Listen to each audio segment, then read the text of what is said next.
కేటాయించాలి assembly budget లో విద్యారంగానికి 30% నిధులను కేటాయించాలి రాష్ట్ర బడ్జెట్ లో విద్యారంగానికి 30% నిధులను కేటాయించాలి రాష్ట్రానికి విద్యాశాఖ మంత్రిని కేటాయించాలి రాష్ట్రానికి విద్యాశాఖ మంత్రిని జిందాబాద్ ఎస్ఎఫ్ఐ జిందాబాద్ ఎస్ఎఫ్ఐ చదువుతూ పోరాడు చదువుతూ పోరాడు.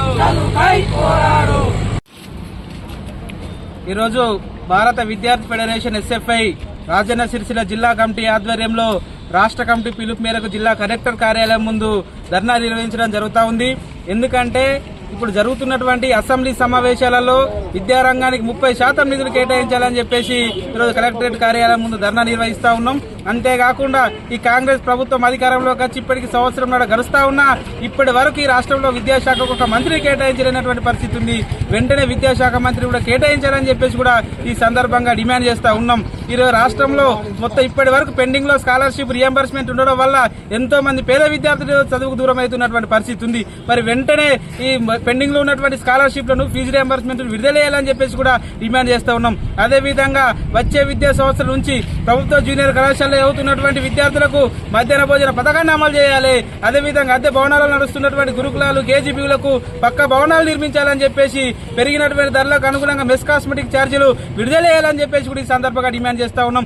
అదేవిధంగా ప్రభుత్వ పాఠశాలలో అవుతున్నటువంటి విద్యార్థులకు మరి మధ్యాహ్న భోజనానికి నిధులు పెంచాలని చెప్పేసి కూడా ఈ సందర్భంగా డిమాండ్ చేస్తా ఉన్నాం. వెంటనే ఈ అసెంబ్లీ సమావేశాల్లో విద్యాశాఖ మంత్రిని కేటాయించి విద్యకు అధిక శాతం నిధులు కేటాయించాలని చెప్పేసి కూడా ఈ సందర్భంగా డిమాండ్ చేస్తా ఉన్నాం. లేని ఏడల ఎస్ఎఫ్ఐ రాష్ట్ర వ్యాప్తంగా చెలో అసెంబ్లీ ముట్టడించడం కోసం కూడా వెనుకాడబోదని చెప్పేసి కూడా ఈ సందర్భంగా డిమాండ్ చేస్తా ఉన్నాను. నా పేరు మల్లారా ప్రశాంత్, ఎస్ఎఫ్ఐ రాజన్న సిరిసిల్ల జిల్లా ప్రధాన కార్యదర్శి.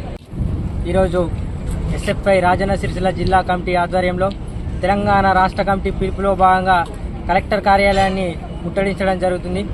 అదేవిధంగా రాష్ట్ర ప్రభుత్వం స్కాలర్షిప్స్ ఫీజు రియంబర్స్మెంట్స్ ఇంతవరకు విడుదల చేయకపోవడం ద్వారా స్కాలర్షిప్స్ పై పేద విద్యార్థులు ఆధారపడి చదువుకుంటున్నటువంటి పరిస్థితి ఉంది.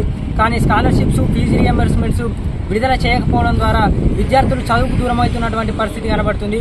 కాబట్టి ఈ అసెంబ్లీ సమావేశాలలో విద్యారంగానికి 30% నిధులు కేటాయించాలని చెప్పేసి ఎస్ఎఫ్ఐ జిల్లా కమిటీ తరఫున డిమాండ్ చేయడం జరుగుతుంది.